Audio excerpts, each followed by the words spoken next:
Like, it cannot happen overnight. It takes years to, master in a classical form like Bharatnatyam. I did that for 8-9 years, and I know I was a child. My mom pushed me into it, and that's how I was able to learn for 9 years. But that patience is not it's not present anymore, especially in these recent times. People want to learn something that's quicker, that's faster, that's easier. Yes, I mean, the first thing was courage and the confidence to put myself out there. I started, sharing stuff on social media, and then I started doing workshops. So that kind of helped me build this confidence and build this whole Instagram page and all of that, where all my choreographies are out there. So I have like a portfolio that I can put forth and show people that this is what I have and this is what I have to offer. And that's how it went by. When someone pays for a service, there's automatically a set expectation in their mind. They come with some expectation, like they are going to get their money's worth in the session. So when I started doing these fundraiser workshops, the pressure of delivering my best was not so much, because it is a free workshop. I am doing it out of my free will. So I would say, do small tests, take suggestions from whoever it is. Like, it doesn't matter whether he's a small or an older guy, it doesn't matter. Take suggestions, take the feedback, and the most important thing I would say is never stop learning. Hello and welcome back to another powerful episode of Wings of Women, where we help women entrepreneurs to speak for themselves and step out in the real world. And today we have our incredible guest, Anisha Vishwanathan. She is the perfect example of the expression where magic happens when the passion and the prep work is blind together. So now please help me to welcome our guest Anisha. And hi Anisha, welcome to the Wings of Women. And I would like you to introduce a little bit about yourself. Sure, yes. Thank you so much for having me, guys. My name is Anisha Vishwanathan, and I'm the founder of Taal Tunes Dance School here in Saskatoon, Saskatchewan. To just give an idea about who I am, where I come from, I did my medicine degree back in India, and I moved to the US maybe like 10 years back to do my master's. At that time, being away from home, like looking for a creative outlet, I came across Bollywood, which is like a dance academy in the US. So I participated with that company. I did a couple of seasons with them, enjoyed myself. It was great to come back to dancing. I am a trained Bharatnatyam dancer. I learned Bharatnatyam for like about 8 or 9 years. And there was like a huge gap because studies, responsibilities, things happen. Medical school was also difficult. So it was great to get back to dancing. Then I moved all across the US. Back in Austin, Texas, I came across another dance company and I participated with them. I started teaching with them. So after moving to Saskatoon back in December 2024, I just decided to take a dive into teaching. So decided to have a couple of workshops, which was successful, which was great. People started asking me to take more batches, do more regular classes, and that's how Taal Tunes was like founded. So here I am, 7 months into the beginning of Taal Tunes, and fingers crossed, things are going great. So Okay. That's really nice. Now, I just, as you said, that you are trained for like almost 8 years for the Bharatnatyam. So it's like basically totally a traditional for the Indian, right? So how you decided to just switch yourself from traditional to the Bollywood, because it's like a two different style, right? True. Yeah. No, that's a great question. So when we talk about classical dance, mostly Bharatnatyam, it requires a lot of dedication, discipline, and time. Like, it cannot happen overnight. It takes years to, master in a classical form like Bharatnatyam. I did that for 8-9 years, and I know I was a child. My mom pushed me into it, and that's how I was able to learn for 9 years. But that patience is not is not present anymore, especially in these recent times. People want to learn something that's quicker, that's faster, that's easier. So I know that happens. Having said that, I still value the importance of Bharatanatyam, of importance of learning any classical form, because it is fundamental in learning dance. Like, that's how you actually progress, and that's how you evolve into being a professional dancer. So I decided to take baby steps here. So I started with, Bollywood dance. I saw what the local community is looking for, which was the case here in Saskatoon, because Saskatoon needed Bollywood classes, and I started with doing workshops. And I am trying to incorporate a lot of folk and semi-classical bits into my choreographies, into my performances, hoping that people get encouraged and motivated to take up more classical forms. So I am out there trying to motivate people to maybe, learn from us, learn from other classically trained dancers, that it is a fundamental aspect of learning any dance form. So you start with classical, but we should also look into what people need, what the community needs, and take it from there. So that's the whole idea behind it. Yeah, I think this is the good idea, because when you start your something, you have to focus on the targeting audience too. Of course, we have to carry our traditional forms that you did. And I'm the one of the example. I have never done the classical or even the semi-classical, but I tried with you and I'm loving it. Right? Glad. Because you inspired like a lot of people now for traditional. So, okay, this is not my first time to heard about your story, and this is also the reason why we name today our topic as a preparation, because I can hear you did a lot of things, and then and to be you here right now. So can you share more is, before the launching Taal Tunes, what kind of preparation did you find most essential? Sure. Yes. I mean, obviously, when you start something like this, confidence is the first and foremost thing you need to have, because you cannot just dive right into something without having confidence. So I had to make myself believe that I'm capable of doing something like this. So for quite some time, I was aware that yes, I am a good dancer, and I was curious about stepping into the teaching world. But I knew that that itself is not enough. Like, just the want, just the need to get into teaching. So I started thinking, like, what to do, and do I feel confident about myself? Like, enough confident to put myself out there. So that was the first step. So how I started was, I started choreographing few like small routines, like a minute long or 30-40 seconds long routine, and I started recording those myself, and I started putting them out on social media. This is how I started receiving feedback. I started getting people's validation, so the likes, the comments, and all of that really helped get more courage and get more motivation to, start doing workshops. And back in Austin, Texas, last year, I started conducting these workshops. I started with fundraising workshops because, again, I just wanted to see how it is like, whether people will come for my workshops, will they be willing to learn from me. So I started taking these free sessions to see what people like, what people want, and basically getting suggestions from them. So yes, I mean, the first thing was courage and the confidence to put myself out there. I started, sharing stuff on social media, and then I started doing workshops. So that kind of helped me build this confidence and build this whole Instagram page and all of that, where all my choreographies are out there. So I have like a portfolio that I can put forth and show people that this is what I have and this is what I have to offer. And that's how it went by. Okay.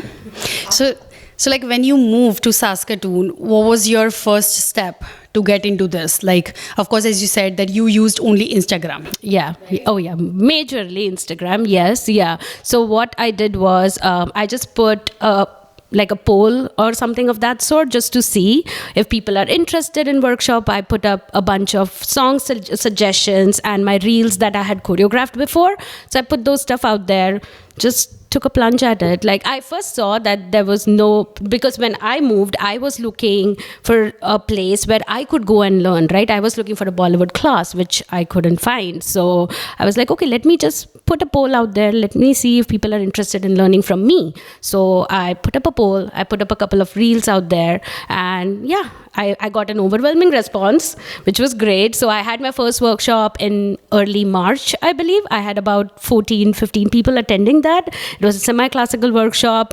I tried to get feedback post-workshop, which was great. And after that, I think I had my next workshop within 2 or 3 weeks of it, which was great. Like, that was a confidence booster. So worked out. Okay. So when you do this, definitely like there is a fear that what if it's not gonna work? So like how you overcame that fear and still start, because as you said that you came from the US, even though you were not here before, and you start something new after right away you moved here, right? So is there any fear? And if yes, then how you overcame, and still how you gonna start up that? I mean, I would not say I had any fear or I was scared. Yes, I always, you always need the validation, right? When you're doing something, you want to know that you're giving your best. Like, people are appreciating what you give. But as I said, like, doing fundraiser workshops back in Austin was really helpful, because I used to do free sessions. I never used to bother about who came, how many people came, and what they thought. Everybody was welcome. So even here, I knew my first workshop was great because I had a huge number of people attending it, who attended it. My second workshop, yes, the numbers fell down, obviously. And there are many reasons, right? Different genre, different music, different kind of dance form. So many factors influence it. So yeah, you want to feel validated that whatever you're doing is great, but it may not always happen. So it's just that, you should not lose your motivation to keep going. So for me, the whole thing is stemming from my passion for dance. So I'm like, even if there's one person in the studio, I will keep the class. I will teach them. So if you may have noticed, like, we have workshops when we are like 3 or 4 of us, and we still never cancel the class, because it's about learning together, right? It's about learning something new. It doesn't matter if there are 2 or 20 people in the studio. So that's what I keep telling myself, that, never stop. Like, you are out there to teach people something that they will be willing to learn, and that's what keeps me going. So fear maybe sometimes, but I take it in a positive stride. I'm like, okay, if this time it didn't work out, maybe my future works. Maybe next time. Okay. I'm so curious is, yes, I understand passion can make you, no matter what, you will keep going. But behind that, what is your belief? Why even though you prepare the free of charge classes, that only 2 to 3 come, but you still going. So what is the most things motivating you have to keep doing? Yeah, that is a great question, actually. When you're especially talking about fundraiser workshops, there were 2 reasons essentially why I started doing fundraiser workshops back in the US. One was a pretty straightforward reason. I had work permit issues, so I couldn't, actually pay. Like, I couldn't have asked money for my classes. So that was the most straightforward reason. The second reason was, like, when someone pays for a service, there's automatically a set expectation in their mind. They come with some expectation, like they are going to get their money's worth in the session. So when I started doing these fundraiser workshops, the pressure of delivering my best was not so much, because it is a free workshop. I am doing it out of my free will, and I didn't feel pressurized to do something, and it didn't affect my sessions or my teaching. So in a way, it helped me, because my friends and my dance buddies used to come for these fundraiser workshops, and they used to give me feedback, suggestions, and how to intensify my choreo, or like how to focus on other stuff. So all these things helped me, as you say, like prep work, right? That's where the prep comes into play, because that helped me in prepping for for what I'm doing right now for Taal Tunes, and how to basically plan my future sessions or future classes and my future performances. So I think the fundraiser workshop, the free aspect of it, kind of lifted the pressure off my shoulders, and I was able to work with the students more freely. So that kind of improved my teaching manner. It improved how I choreograph stuff, how I teach stuff, and it just helped me build a better community when it came to Taal Tunes, when I was like kind of bringing Taal Tunes together. So yeah.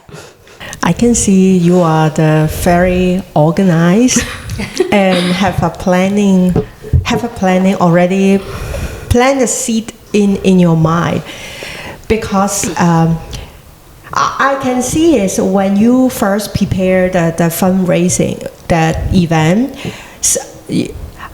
before I would think that, oh, is it because you mention it's because it's free of charge, so I will not have any pleasure if they will not expect that much. So does it mean that you are afraid? But after that you share, I can see is because you know that if you bring out some free of charge things, the people will come. Exactly. And then they will very open to give you the feedback. And this is a very good way you can receive more and more feedback and let you to prepare what you will have today. Exactly. Yeah, you summarized it really well. But that's the whole point. Like, that's what helped me conceptualize Taal Tunes. So yeah, it's brilliant. Yeah. So I think this few guests we invite in a Wings of Women, most of them is just always just share with us is confidence. Confidence is a very important thing. And today we will give you more practical tips is how to make it come true. So everyone, if you are the woman and you have your dreams and you already have something, if you want to share with everyone and you want, because you have to know your story, everyone want to learn, want to hear, and you never know that anytime in one day someone will inspire and got inspired from you. So if you have your own story want to share with us, you can come and join us Wings of Women. So let's dive into our third question. Okay, so you offer the fundraising the event.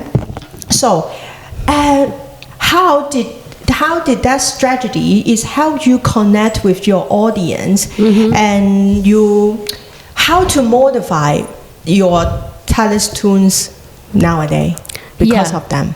Yeah, it ties back to the answer that I gave in the previous question. Yeah, having fundraiser workshop was especially instrumental for me because, as I said, like it lifted off all the pressure off my shoulder. So to begin, like as a beginning phase, it was really helpful because I was able to interact. I'm an introvert person in general. I don't put myself out there so much. If you put me in a room with 10 people, you'll probably find me in one corner, not interacting with anybody, not talking to anybody. That's who I am.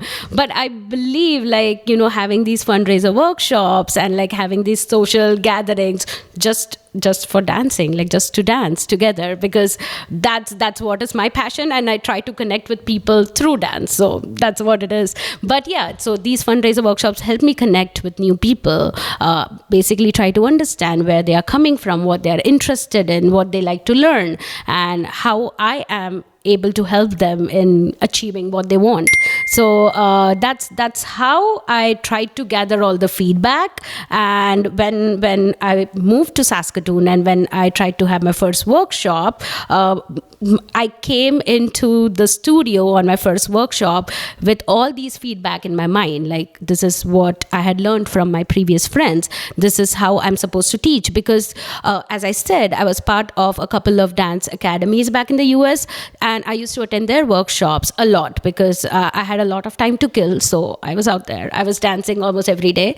But yeah, so I was also able to learn a lot from those teachers, from those choreographers who were handling like beginner level people, how to teach them, how to approach people, and just the whole mannerism of how to conduct classes. So that helped me a lot because I'm not from a teaching background. And for me to be able to have that interaction was slightly difficult in the beginning. But these fundraiser workshop was that helped me in improvising my strategy on how to conduct these classes, like how to interact, how to talk to people, and how to basically construct a class together. Like, having a structure for the class, for example. This is what I learned from having multiple classes, like have a warm up, teach the choreo, drill the choreo multiple times, do a cool down, and take a feedback, like a feedback kind of a thing from all the students.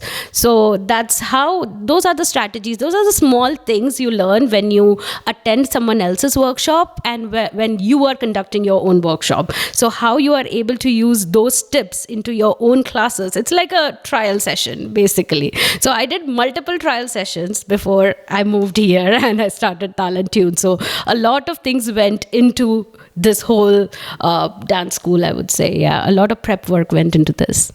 If I need you to just mention one thing, when you create this Taal Tune in this few years, what Taal Tunes changed you?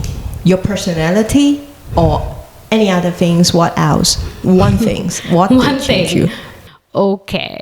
I think I'm a much more confident. I know this confidence comes over again and again, but I really truly feel that I'm a much more confident dancer, I would say, because I was seeking the validation. I wanted to feel more validated, and I wanted to feel that whatever I'm doing is actually benefiting people. And now truly I feel so, because just having a couple of reels on Instagram or on social media is just not enough to get the validation, because anyone can get viral in these times, like in these days. So it's not a validation that I seek. I would like to get in-person validation from my students, which I am getting, and which is truly heartwarming. So I feel that I am growing a much more confident person than I was before.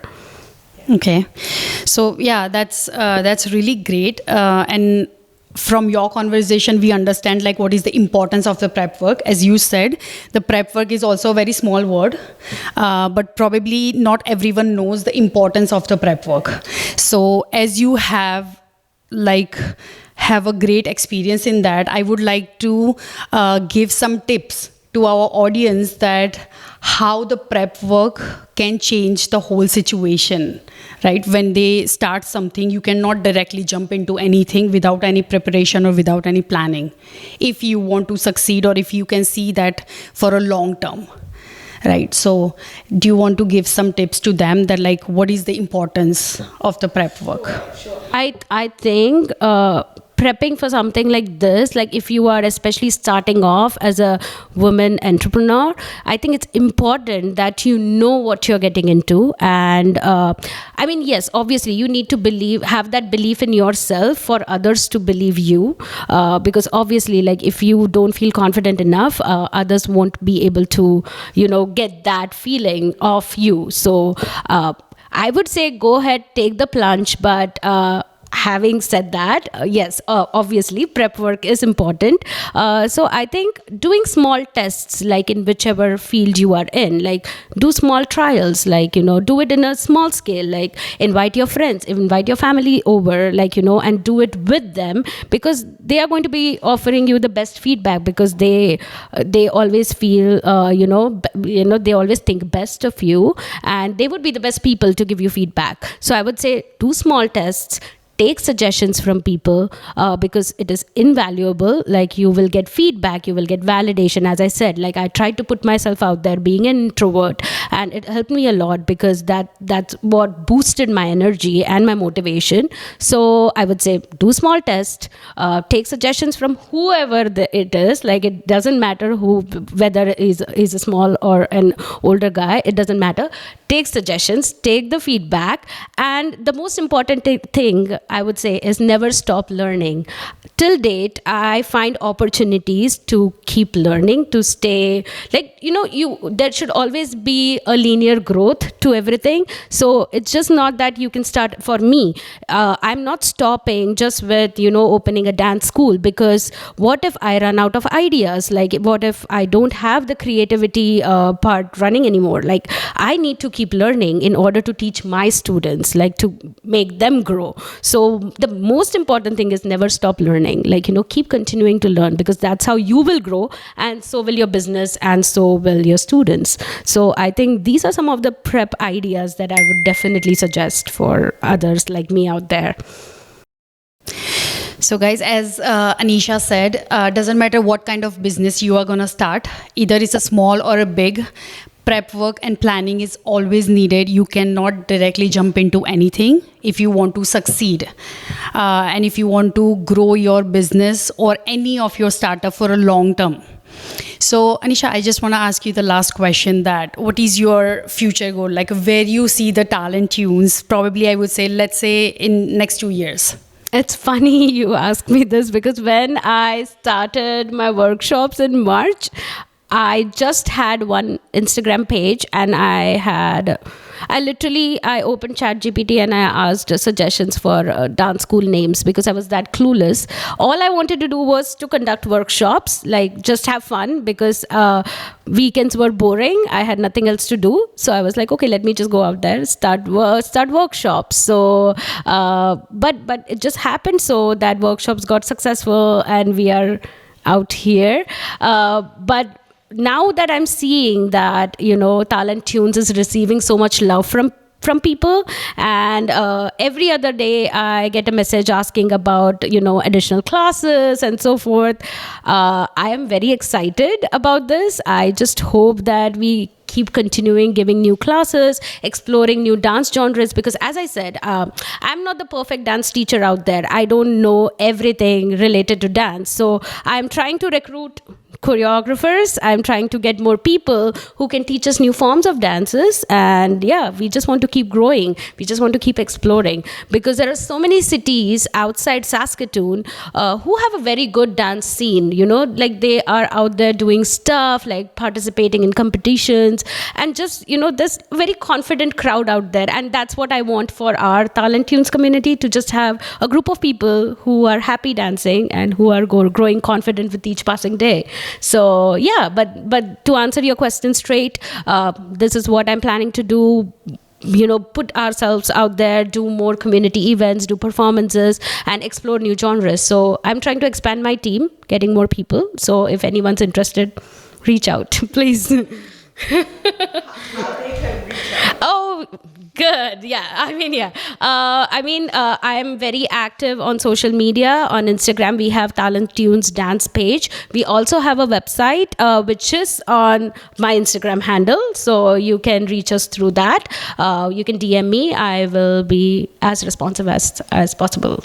Yeah. I think why Anisha, the Taal Tunes can grow so fast is because you share. At the end, you share is the most important mindset is every time when we have a desire and we have a goal, but we don't need to ask how it can be and when it will come. Exactly. Just what you say is every day you just keep yourself happy, fun. You just want to create some event for the people who all love dance, and this is fun. Yeah. And because you fun, so your frequency we send it out, and all because I also join your class. Yeah. And I saw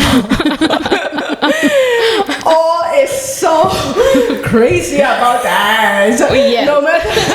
No, you're totally right. Sometimes you are teaching, they already in the other side dancing. Yes. So and the other most important mindset is you are every day you keep exciting what it will bring to you. How the opportunity can bring you and the Taal Tunes to be more and more. So today we learn a lot from you. Yeah. And I just realized one question. When you say about the validation, definitely we need a validation for the maybe the positive response or the real feedback from them, so we can improve, because there is always an improvement room. Exactly, right? So, but I have experienced that when you totally depend on the validation from others, sometime that definitely affect your confidence, because not everyone will give you the positive feedback.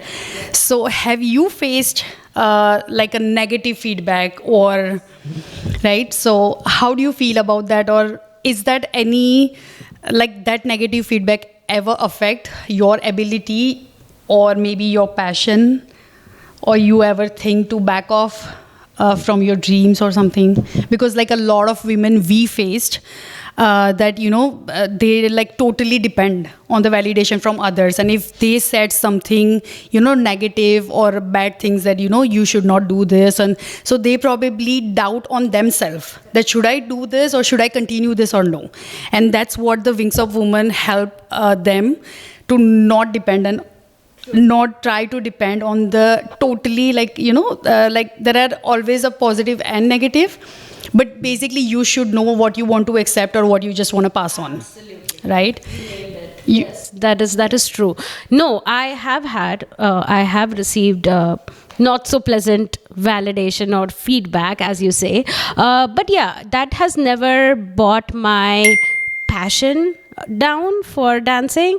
Yes, obviously, as any other human being, we do dwell upon it for some time, just to see if there is any like truth to whatever, you know, we received as feedback. Like, is there really scope for improvement, or you really think about it. It happens that you tend to think about things like this, but never it has affected my passion. For me, I want to, okay, it's still a learning process for me. I won't lie, it's a learning process for me, because I just started off, and it happens more so than often. It's a learning process, but I try to get up each morning and tell myself that today's a new day. We will take it fresh, and we will just go with whatever is planned. So whatever I have planned for the day, if I'm going to focus on a specific routine, or I'm going to have a specific batch, I just go with that. But yeah, but having said that, I wouldn't completely say that, you know, that whatever the negative feedback completely gets erased off my mind. No, it never happens. So in some corner of your mind, it's still there, but you just have to take it. Try to take it in the positive way, and that should never bring doubt your ability or your passion for what you're doing. So you have to keep moving forward. Yeah, that's true. So thank you so much, Anisha. You actually gave like so much of insights, which definitely help us too, because we also started the Wings of Women and with lots of, you know, positive plus negative feedbacks, and of course, but we still continue because we think that what's the worst gonna happen, right? It's not working, that's fine, but at least it gives us happiness, so we continue that, right? So for the audience as well, like whoever listen our podcast, we just want to advise that if you want to do something in your life, or if you want to achieve your dreams, I would say just step out. Don't think, you know, too much about it. What's gonna happen worst? It's not working out, that's okay, you can try next time. But at least please watch this episode if you really want to know, or if you really want to feel the magic. So try that magic when the passion grinds with the prep work. It really gives you amazing impact. So, and thank you so much. And if you like our episode, please stay tuned with Wings of Women and watch for our next updates. Till then, stay safe, stay happy, and stay consistent.